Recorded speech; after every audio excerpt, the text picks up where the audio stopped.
hizi. Tuanze, kaka jitambulishe jina lako alafu tutatusimulia hizi hapo. Sawa eh? Haya. Bwana Yesu asifiwe. Amen. Naitwa Joshua Jeffrey Mithali. Nenda kusoma sehemu 5 za kitabu cha Enoki na vitabu vyake. Sehemu ya kwanza ni Injili. Vitabu vyake ni Mathayo Mtakatifu, Marko Mtakatifu, Luka Mtakatifu, Yohana Mtakatifu. Sehemu ya pili ni historia. Kitabu chake ni Matendo ya Mitume. Sehemu ya tatu ni Nyaraka za Paulo Mtume. Vitabu vyake ni Warumi, Wakorintho wa kwanza, Wakorintho wa pili, Wagalatia, Waefeso, Wafilipi, Wakolosai, Wathesalonike wa kwanza, Wathesalonike wa pili, Timotheo wa kwanza, Timotheo wa pili, Tito, Filemoni, Waebrania. Sehemu ya 4 ni Nyaraka kwa watu wote. Vitabu vyake ni Yakobo, Petro wa kwanza, Petro wa pili, Yohana wa kwanza, Yohana wa pili, Yohana wa tatu, Yuda. Sehemu ya 5 ni nabii. Kitabu chake ni Ufunuo Yohana. Amen. Amen.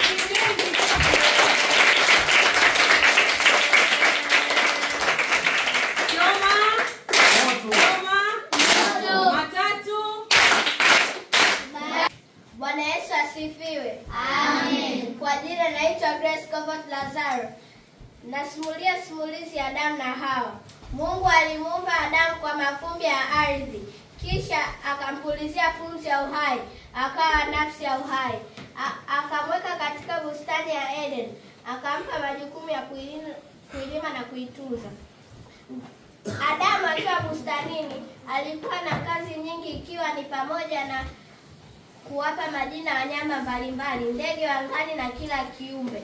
Mungu akaona mtu huyu si vyema awe peke yake, akamfanyia msaidizi wa kufanana naye. Mungu akamletea Adamu usingizi mzito wa kutoka katika ubavu wake mmoja, akaweka nyama. Mungu akamuumba mwanamke kutoka katika ule ubavu wake. Alipomaliza akamleta kwa Adamu. Adamu alipomuona akamwambia, wewe ni mifupa katika mifupa yangu, nyama katika nyama yangu, nawe utaitwa mwanamke Hawa. Adamu na Hawa waliishi katika bustani ya Eden. Mungu aliwapa agizo ya kuilima na kuitunza bustani. Ndani ya bustani walipaswa kula matunda ya miti yote isipokuwa matunda ya mti wa ujuzi wa mema na mabaya, maana siku atakapokula hakika watakufa. Siku moja Hawa akiwa akitembea bustanini alikutana na nyoka aliyekuwa mwerevu. Akamshawishi kula tunda waliokatazwa na Mungu asile. Hawa alipoona kuwa ni tamu, akachukua na kumletea Adamu, naye akala. Nao wote wakajiona wako uchi, wakakimbia na kujificha. Adamu na Hawa walisikia sauti ya Bwana akiwa akitembea bustanini wakati wa jua kupunga. Wakajificha kwenye miti Bwana Mungu asiwaone, baada ya kula matunda ya mti wa ujuzi wa mema na mabaya. Bwana Mungu akamwita Adamu, akamwambia, upo wapi? Mungu alikasirika kwa kuwa hawakutii na kufuata maagizo yake, basi akawaadhibu.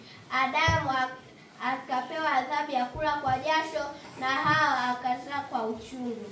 Basi akawafukuza watoke katika bustani ya Eden. Kutokana na simulizi hii tunajifunza, ndugu yangu, inatupasa kumtii Mungu na kufuata neno lake. Amen. Amen.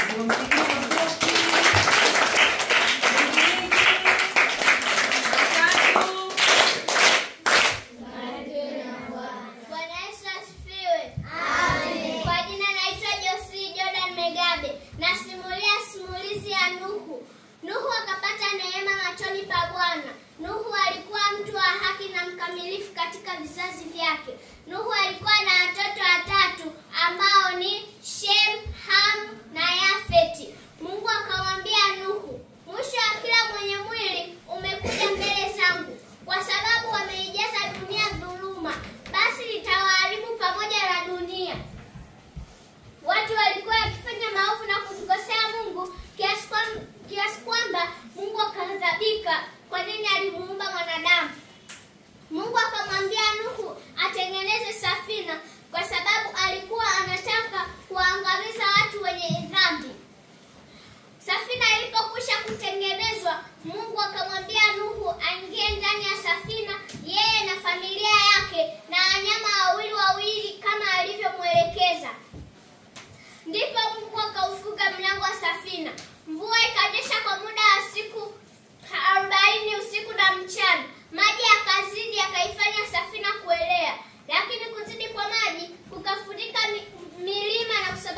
vifo vyote vya viumbe vya baharini, nchi kavu, ndege wa angani pamoja na wanadamu wote. Maji yalikaa juu ya uso wa nchi kwa muda wa siku 150. Baada ya viumbe vyote vilivyo nje ya safina kuangamia, mvua ikakoma. Mungu akavumisha upepo duniani, maji yakapungua. Nuhu akangoja siku kadhaa. Nuhu akamtoa kunguru, lakini hakurudi. Kisha akamtoa njiwa, naye njiwa alirudi na jani bichi. Nuhu alipotoka kwenye safina, alimjengea Mungu madhabahu, akatoa sadaka ya kuteketezwa juu ya madhabahu. Hivyo kupitia hii simulizi, ndugu mpendwa, Mungu anachukia dhambi. Amemtoa mwana wake wa pekee pale msalabani ili atuokoe. Amen. Amen.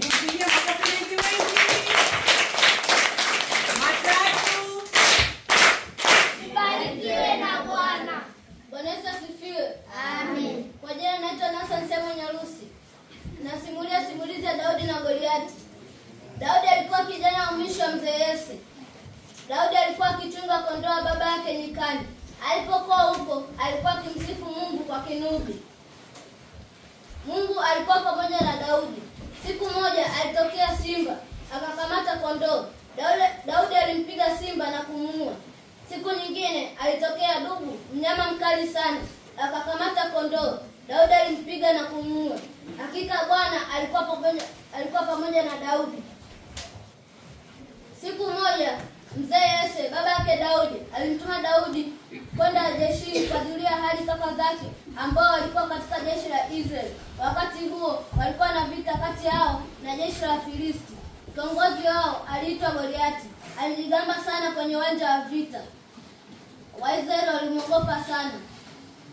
Wafilisti walisimama juu ya mlima upande huu na jeshi la Israeli lilikuwa juu ya mlima upande mwingine. Goliati alipojitokeza, alilipigia kelele jeshi la Israeli na kulidhihaki, akiwaambia wamchague mtu mmoja atakayepigana naye. Daudi alipokuwa akiingia kambini, alisikia maneno ya yule Mfilisti. Akasogea akauliza, atafanywa nini mtu atakayemuua yule Mfilisti? Wakamwambia kwamba Mfalme Sauli atamtajirisha na kumwoza binti yake. Daudi alimwambia Mfalme Sauli yuko tayari kupigana na Goliati. Mfalme Sauli na wengine walimkataza Daudi, kwani hajawahi kupambana vita vyovyote na Goliati ni mzoefu wa vita. Daudi akawaambia, Bwana aliyeniokoa na makucha ya simba na dubu ataniokoa na mkono wa Mfilisti huyu. Mfalme Sauli akakubali Daudi akapigana. Akamvisha mavazi ya vita ya Daudi, lakini akashindwa kuyatumia. Daudi akachukua fimbo yake mkononi, akajichagulia mawe 5, akatia katika mfuko aliokuwa nao. Na kombeo lake mkononi, akamkaribia Goliati, naye akasogea, akamdharau Daudi, kwani ni kijana mdogo tu. Daudi akamwambia, unanijia kwa upanga, fumo na mkuki, bali mimi nakujia na jina la Bwana wa majeshi ya Israeli uliyotukana. Daudi akalitupa jiwe moja kwa kombeo lake, likampiga Goliati katika paji la uso, akaanguka chini kama mbuno. Daudi akakimbia mbio, akavuta upanga wa yule Mfilisti, akamkata kichwa, nao jeshi la Wafilisti likakimbia. Hivi ndivyo Daudi alivyomshinda Goliati. Ndugu yangu mpendwa, kwa simulizi hii, ndugu yangu mpendwa, hivi ni vita vya kiroho. Wengi upambana kimwili, hutaweza. Bila Yesu utashindwa tu. Alikufia msalabani na kumwaga damu yake ili uwe mshindi. Kwa hiyo ukimwamini yeye utaokoka. Amen. Amen. Barikiwe na Bwana. Bwana Yesu asifiwe. Amen. Majina naitwa Princess Majalia Moshi.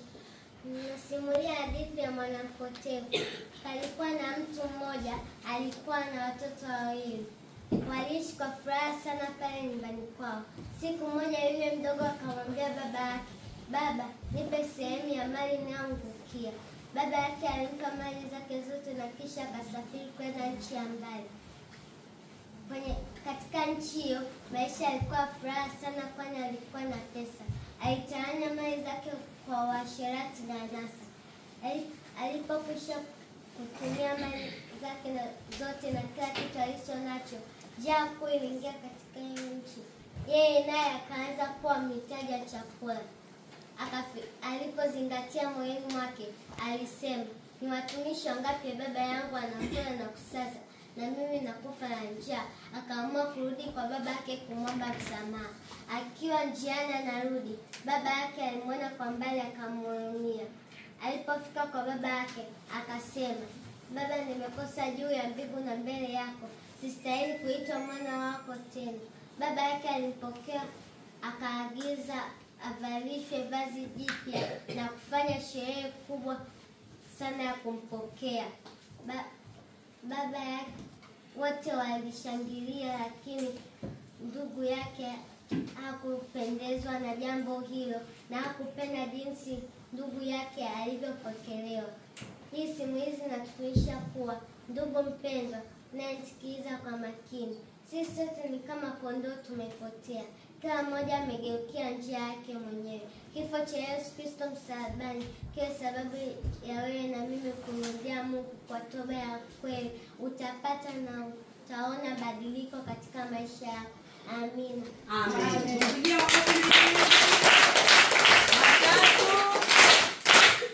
Barikiwe na Bwana. Wamebaki wangapi wanataka kusimulia? Tayari. Okay. Sasa kwanza